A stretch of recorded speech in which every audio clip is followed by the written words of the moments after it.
श्री हनुमान अंक कठोर सेवक धर्म के आदर्श श्री हनुमान। स्वयं भगवान शंकर अपने प्रीतम आराध्य देव भगवान श्री रामचंद्र जी की सेवा के लिए अवतार देना चाहते हैं। स्वाभाविक ही ये प्रश्न उठा कि सेवा धर्म का निष्ठापूर्वक अनुष्ठान करने के लिए कौन सा शीर उपयोगी रहेगा। श्री रामचंद्र नर रूप से प्रकट हो रहे हैं। यदि सेवक भी उनके सामने नर होकर के प्रकट हो तो जाति, आकार, गुण, धर्म, खान पान, रहन सहन में समानता करनी पड़ेगी। ये सेवा धर्म के विपरीत है। ऐसा विचार करके शंकर ने वानर का शीर ग्रहण किया। वानर को पकी हुई रसोई या हिंसाजन्य भोजन की आवश्यकता नहीं पड़ती, उसे घर की आवश्यकता नहीं, बिस्तर, श्रृंगार, प्रसाधन आदि अपेक्षित नहीं, कहीं भी कैसे भी काम चल सकता है। हिरण्यगर्भ की समता उनके अनुराग रंजित शरीर में प्रकट है। सदाशिव एवं महाविष्णु का अनुग्रह है। रुद्र की संहार शक्ति है। प्राणवायु का बल है। केसरी की वीतरागता है। अंजना की बुद्धि है। इस प्रकार सेवा धर्म की समग्रता स्पष्ट दृष्टिगोचर होती है। सब देवताओं के वाहन होते हैं, परंतु मारुत नंदन के लिए उनकी अपेक्षा नहीं है। उनकी सर्वत्र अप्रतिहत गति है। सेवा धर्म की पूर्णता के लिए ये सब अनिवार्य है। न केवल श्री रामचंद्र जी की सेवा के लिए ही, किंतु श्री राम भक्तों की सेवा के लिए भी वे सर्वत्र सदा तथा श्रद्धा तत्पर रहते हैं। सीता, लक्ष्मण, भरत, विभीषण, सुग्रीव, वानर, भालू और वर्तमान काल के अयोग्य भक्तों तक की सेवा उनके द्वारा संपन्न होती रहती है। किसी भी स्तर के भक्त की सेवा करने में उन्हें कोई संकोच नहीं है। इतना ही नहीं, निम्न से निम्न कोटि के भक्तों को उनसे सेवा लेने में किसी प्रकार का संकोच ना हो। मानो इस कारण वे वानर शीर से प्रकट होते हैं। लोक व्यवहार में ऐसा देखा जाता है कि अन्याय मार्ग पर चलने वाले बेईमान, चोर, लुटेरे भी उनकी शरण ग्रहण करके और उन्हें जय सिया राम सुना करके लाभ उठाना चाहते हैं और उठाते हैं। हनुमान जी का शीर प्रापंचिक अथवा भौतिक नहीं है। अनाहत ब्रह्म ध्वनि रूप राम राम के स्पंदन से उनका एक एक क्षण, एक एक कण और मन का एक एक संकल्प अनुप्राणित है। श्री राम की ही सेवात्मक अभिव्यक्ति है अंजनानंदन। प्रत्यक्ष रूप से की गई सेवा सबकी पहचान में आती है, परंतु भक्त का सूक्ष्म दृष्टि को परोक्ष रूप से भगवान जी की सेवा करता है। इसका रहस्य ये है कि जब तक सेवक अपने में अज्ञान और न्यूनता का भाव धारण नहीं करेगा, तब तक वह अपने स्वामी के ज्ञान और पूर्णता को विश्व विश्रुत बनाने की सेवा नहीं कर सकता।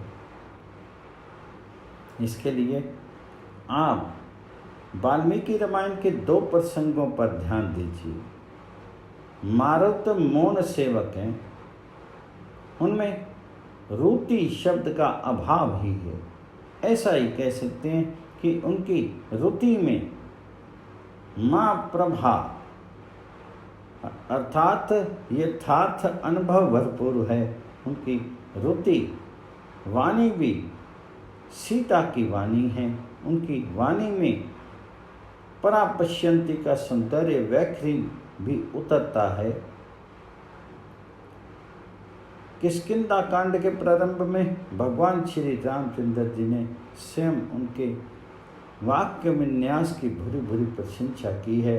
वे एक आचार्य के समान लंका में प्रवेश करते हैं। संपूर्ण उनकी यात्रा में व्यवधान नहीं, उन्हें विश्राम की आवश्यकता नहीं। माया छाया का विघन प्रभावित नहीं कर सकता, स्वर्ण लंका पर लोभित नहीं कर सकती। विवेक के समान वे शांति में सीता को ढूंढ निकालते हैं और मानव प्रबल वैराग्य के द्वारा स्वर्ग लंका को भस्म कर देते हैं। ये सब प्रत्यक्ष एवं भाव गर्भित परोक्ष रूप से भगवान जी की सेवा है। उनकी सेवा में दृष्टि उस समय पराकाष्ठा पर पहुंच जाती है जब वे सीता माता से प्रार्थना करते हैं कि आप हमारी पीठ पर बैठ जाइए, मैं अभी आपको श्री राम के पास ले चलता हूँ, आपका विरह दुख कुछ क्षणों में मिट जाएगा। इसके उत्तर में श्री जनक नंदिनी सीता के जो प्रखर पातिव्रत्य के उद्गान हैं वे अत्यंत मर्मस्पर्शी हैं। रामायण निर्माण के संपूर्ण प्रयोजन का दर्शन वही होता है।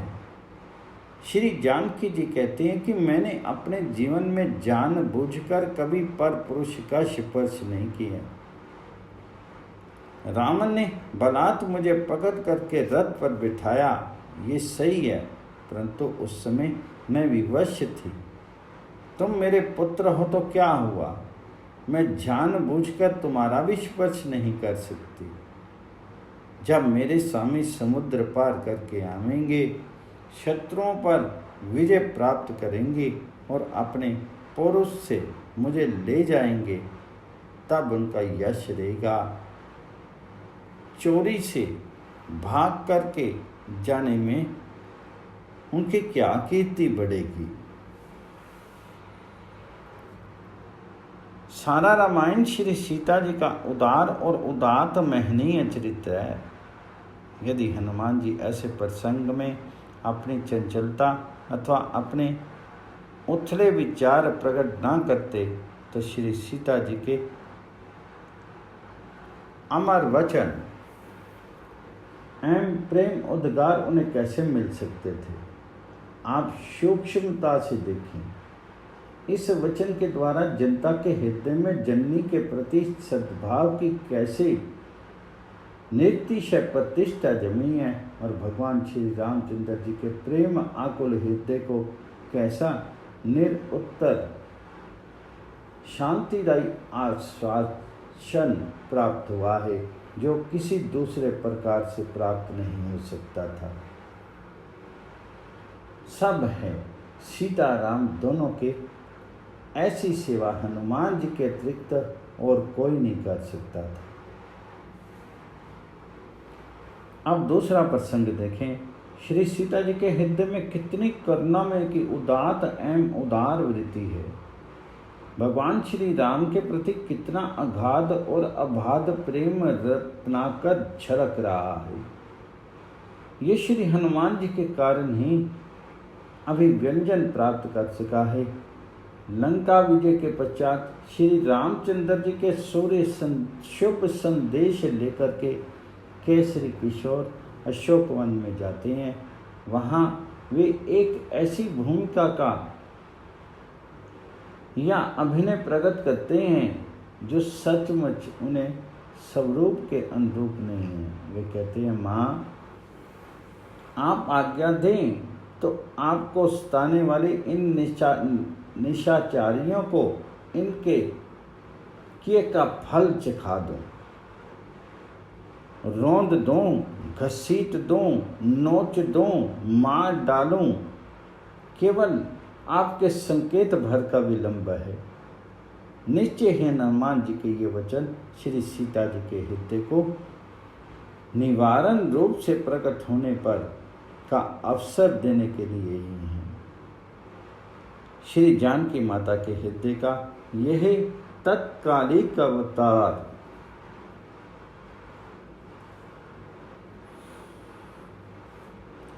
विश्व मानव के लिए प्रेरणा का शाश्वत स्तोत्र रहेगा, इसमें संदेह नहीं है। वे कहती हैं, हनुमान, संसार में ऐसा कौन प्राणी है जिसने कभी न कभी कोई अपराध न किया हो, सभी अपराधी हैं। मैंने भी लक्ष्मण के प्रति अपराध किया है, तुमने भी लंका के निरपराध बालक बालिकाओं को पीड़ा पहुंचाई है। आर्य पुरुष का कार्य दंड देना नहीं है, करुणा करना है। करुणा में पापी पुण्य आत्मा का एवं शुभ अशुभ का विचार नहीं होता। तुम जो कुछ करने के लिए कह रही हो, उससे क्या श्री रामचंद्र जी का, उनके भक्तों का यश बढ़ेगा? श्री जानकी जी के वचनों का पर ध्यान दें। ये करुणा समुद्र की छलकती हुई लहरें तो हैं ही, भक्तों के लिए एक मार्ग निर्देश भी है। उन्हें अपने कर्तव्य का निश्चय करते समय ये ध्यान रखना आवश्यक है कि उससे श्री राम का और उनके भक्तों का यश बढ़े। यदि उनके कर्तव्य निश्चय से ये दृष्टि नहीं है तो उनके भक्ति भाव की अपूर्णता ही माननी पड़ेगी। सौंदर्य की दृष्टि से जब हम हनुमान जी को देखते हैं तो वे शिव स्वरूप, हृष्ट पुष्ट एवं बलिष्ठ हैं, परंतु आकृति की दृष्टि से देखें तो लोमश शरीर, हाथ पांव टेढ़े, चिबुक भी टेढ़ा, रूप में लंका दहन का प्रभाव, उनके प्रत्येक क्रियाकलाप से श्री राम का ही महत्व प्रकट होता है। वे किसी को अपना भक्त बना करके श्री राम का भक्त बनाते हैं। श्रृंगार रस की सेवा में दासी को भले ही सौंदर्य माधुर्य की अपेक्षा हो, परंतु दास्य रस की सेवा में स्वशरीर के लिए सेवा उपयोगी पर साधन की ही अपेक्षा होती है, अधिक नहीं। उनका ब्रह्मचर्य भगवान श्री रामचंद्र के लिए कितना सेवा पायक है, ये थोड़े ही विचार से ज्ञात हो जाएगा।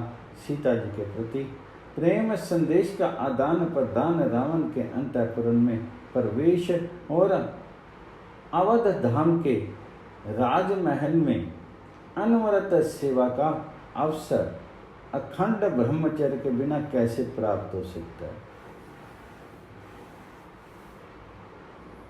प्रीतिपूर्ण दास्य अथवा प्रेम अनुभाव रूप सेवा में अपनी जाति का उत्कर्ष बाधक हो जाता है। भगवान श्री रामचंद्र जी को सेवा की आवश्यकता हो और सेवक अपने व्यक्तिगत कर्तव्यों की पालन में संलग्न हो जाए, संलग्न हो, स्नान संध्या ध्यान नित्य कर्म आदि में मग्न हो, उसकी ऊंची जाति का अभिमान छोटी मोटी सेवा करने से विघ्न करता हो तो यह सेवक का दुर्भाग्य ही समझना चाहिए। अपने खान पान के लिए पृथक व्यवस्था करनी पड़ती हो या उच्छया प्राप्त फल फूल मूल आदि से काम नहीं चल जाता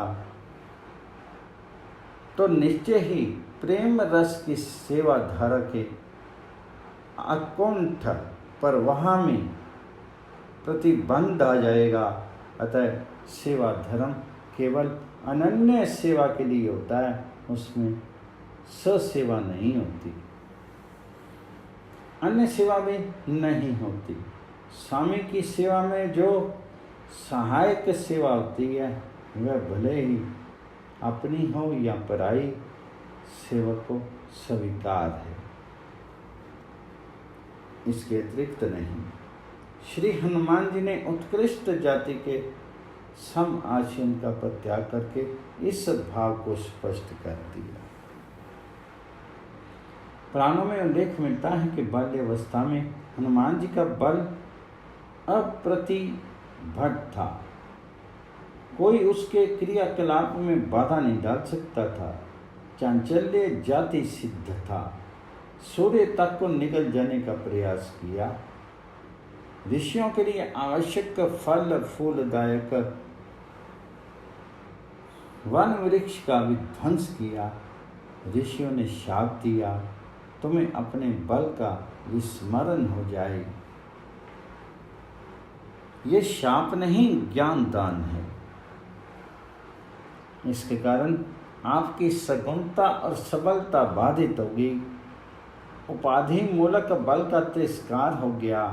वे इतने बलिष्ठ होने पर भी सामान्य वानर के समान रहने लगे। सेवक का बल स्वामी की सेवा के लिए प्रकट होने पर ही सार्थक होता है। जब समुद्र लंघन की आवश्यकता पड़ी, जामवान ने बल का स्मरण करा दिया।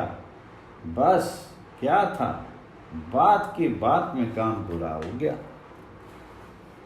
श्री हनुमान जी के मन में जामवान के प्रति उद्वेलित बल में भी ये मेरा बल है, ऐसी अभिमति नहीं हुई। उनकी दृष्टि में सब बल स्वामी का बल है, परमेश्वर का बल है। वे न केवल अपने बल प्रकाश को प्रत्युत्तर रावण आदि के बल प्रकाश को भी भगवान जी का ही बल समझते हैं। गोस्वामी जी ने रावण के सम्मुख जाके बल लवलेश थे और भगवान श्री राम के सम्मुख तब प्रताप बलनाथ कह करके इसी भाव की अभिवंजना की है। उनकी अभागमय दृष्टि में अपना आत्मा निर्बल और निर्गुण नहीं है। विशेषताएं तो सब परमेश्वर के बल की ही हैं। भगवान श्री रामभद्र ने मारुति को क्या संदेश देकर के सीता के पास भेजा था, ये किसी को ज्ञात नहीं था। यदि ये प्रकट कर दिया जाता कि हनुमान जी के द्वारा ही संदेश भेजा गया है, तो दूसरे वानर अपने कार्य में उदासीन हो जाते एवं अपनी अयोग्यता का मनन करके सैन्य संग्राम में भी उत्साहहीन हो जाते। परंतु अपने स्वामी के मंत्र को, संदेश को गुप्त रखने की अद्भुत क्षमता महावीर में देखी गई। साथ ही स्मृति ऐसी कि करुणा निधान रघुनंदन का संदेह उन्हीं के शब्दों में ज्यों का त्यों बोला गया।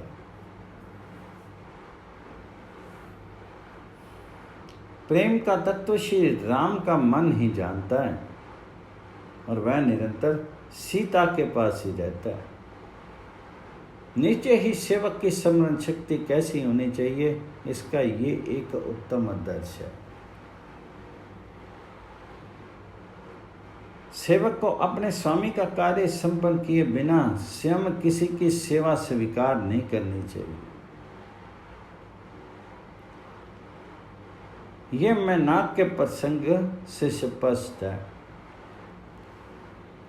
राम काजू के ने बिन मोही कहान विश्राम, ये एक अमर वाणी है। राम काजू कीने बिनु मोहि कहाँ विश्राम। नाग माता के मुख से दुगुना अपना आकार को बनाते जाना और उसका मुंह अतिशय बड़ा हो जाने पर छोटे आकार के उसमें प्रवेश करके निकल आना, यह बुद्धि कौशल है। संलंकनी के प्रलोभन से निर्लोभ और उसके भय प्रदर्शन में निर्भय, ये सेवा का ही धर्म दर्शन है। शत्रु की नगरी में प्रविष्ट होने के बाद केवल आज्ञा पालन करके लौट आना, इतना ही सेवा का कर्तव्य नहीं होता। अभी तक शत्रु असावधान है, उसके यंत्र मंत्र तंत्र गुप्त नहीं रखे गए हैं। हनुमान की प्रतिभा ने उस समय श्री राम की विजय के लिए जितने मार्ग थे सब प्रशस्त कर दिए। यंत्र ध्वस्त कर दिए, ब्रह्मास्त्र आदि के मंत्र ज्ञान स्पष्ट हो गए, शासन तंत्र भयभीत हो गया, सैनिकों के हृदय में खलबली मच गई। श्री राम का एक गुप्तचर इतना प्रभावशाली है तो वे और उनके सेना कितनी सामर्थ्यशाली होगी। उसकी क्षमता के परावारक को कौन पार कर सकता है। शत्रुओं के हृदय में इस भय का संचार कर देना बल बुद्धि निधान पवन नंदन के ही वश की बात थी। उनमें प्रतिभा के साथ शांति है, बुद्धि के साथ आज्ञा पालन है, समृद्धि के साथ गोपन है, बल के साथ नियंत्रण है, शारीरिक पुष्टि के साथ ब्रह्मचर्य है। साथ ही जीवन का एकमात्र उद्देश्य भगवान श्री रामचंद्र की सेवा है। श्री हनुमान जी में सदाशिव का अनुग्रह, हिरण्यगर्भ की सत्य संकल्पता, विष्णु की पालनी शक्ति, ब्रह्मा की समता, रुद्र की संहार शक्ति एवं अहंकार से मुक्त ब्रह्म भाव अत्यंत सफुष्ट दृष्टिमान। इसी से उनकी प्रत्येक क्रिया हित भाव से परिपूर्ण है। जो मनुष्य लोक व्यवहार में प्रयत्न पूर्वक अपनी स्वार्थ पूर्ति के कर्तव्यों में ही संलग्न रहता है, वह परोपकार के लिए अपनी शक्ति वृत्तियों का ठीक उपयोग नहीं कर सकता। परंतु जिस सत्य पुरुष ने संसार के संपूर्ण मलों का परित्याग कर दिया है और अपनी पूर्णता का बोध प्राप्त कर दिया है, उसके हृदय में चित्त स्वभाववश जो इच्छा का उदय होता है, वह केवल लोक उपकार की दृष्टि से जो कर्तव्य है उन्हीं के लिए होता है। यह अत्यंत स्पष्ट है।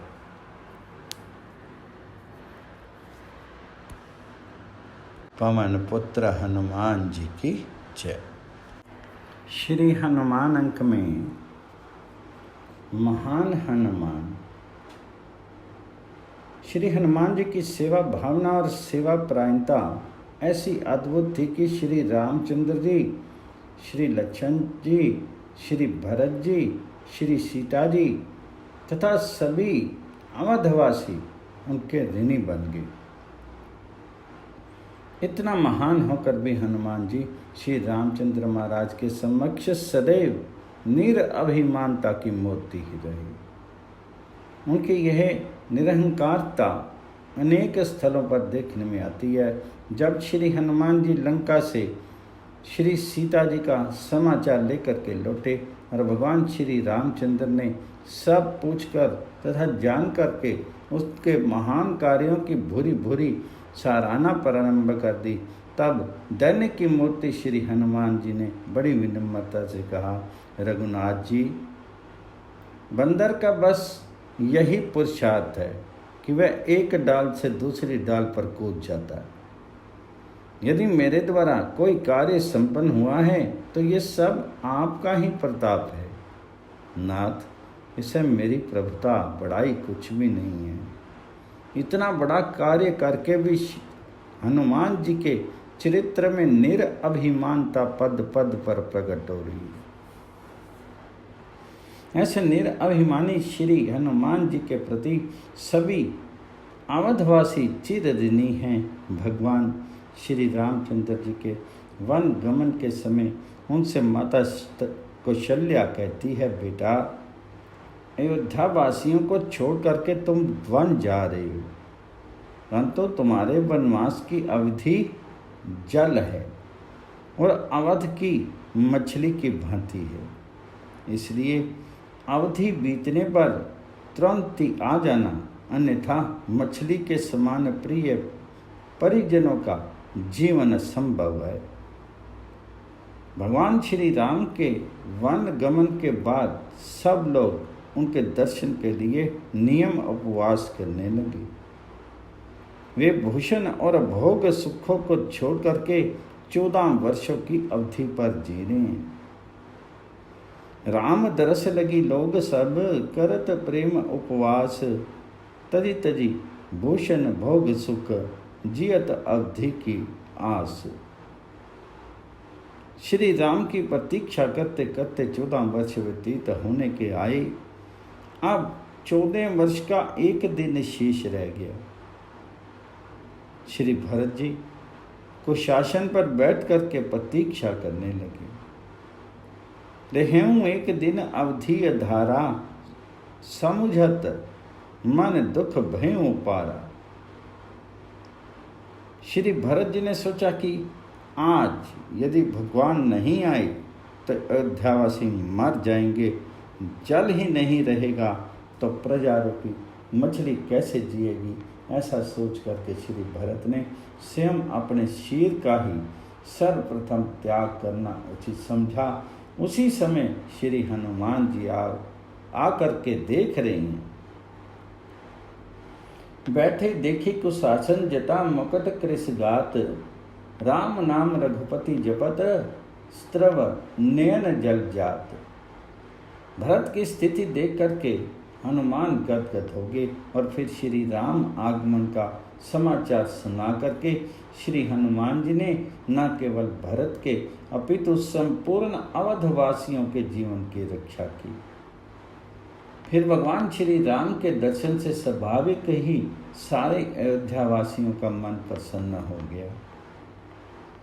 जिस प्रकार श्री भरत जी, माता कौशल्या आदि तथा अवधवासी गण श्री हनुमान जी के ऋणी हैं, उसी प्रकार श्री राम जी, लक्ष्मण जी और सीता जी भी उनके ऋणी हैं। मेघनाद की शक्ति द्वारा मोचित लक्ष्मण का दृश्य अत्यंत करुण है। सुशैन वैद्य की आज्ञा के अनुसार हनुमान जी संजीवनी बूटी लाने गए। उनके लौटने में विलंब देख करके विलाप करते हुए श्री रामचंद्र जी की दैन्य दशा का वर्णन श्री गोस्वामी जी ने अनोखे शब्दों में किया है। मोपे तोना कछु है आई, और निबही भली विधि भायप, चलियो लखन सो भाई। पुर पितु मातु सकल सुख परिहरी, जेहि बन विपत्ति बटाई। ता संग हो सुरलोक शोक तजी, सक्यो न प्राण पठाई। जानत होइया और कठोरते, पुलिस कठिनता पाई। सुमिरी सने सुमित्रा, सुत को दर की दरार न जाई। तात मरण तिय हरन, गीत वध बुझ दाहिनी गवाई। तुलसी में सब भांति, आपने कुल ही काली मालाई। भगवान श्री रामचंद्र जी ऐसा करुण विलाप कर रहे थे। उस समय हनुमान जी संजीवनी लेकर के आ गए और उस बूटी का सेवन करते ही लक्ष्मण उठ बैठे।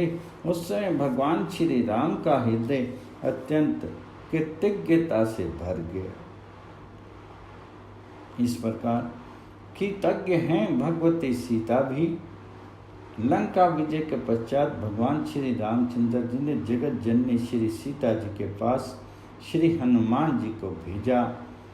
दर्शन एवं प्रणाम के उपरांत श्री हनुमान श्री सीता जी से कहते हैं, अब आप अपने को रावण के घर में वर्तमान समझ करके भयभीत मत हो, क्योंकि दशानन को जीत करके भगवान श्री राम ने लंका का सारा ऐश्वर्य विभीषण के अधीन कर दिया है।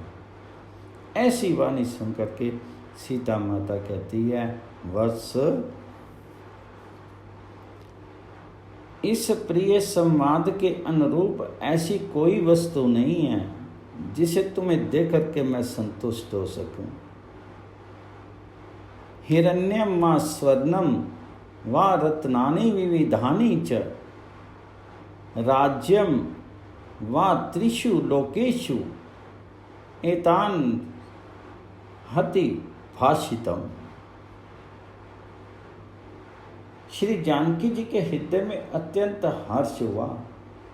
उनका शीर पुलकित हो गया और के नेत्रों में आनंद के आंसू छा गए। वे बार बार कहती हैं, हनुमान मैं तुझे क्या दूं। अति हर्ष मन तन पुलक लोचन सजल कह पुनि पुनि रमा का देऊं तो ही ते लेकु महु कपि किंपि नहीं बानी समा। हनुमान जी जैसा भाग्यवान कौन होगा। महान सेवा जिसको ऋणी नहीं बना देती, किसको ऋणी नहीं बना देती। महान सेवा। पवन पुत्र हनुमान जी की जय।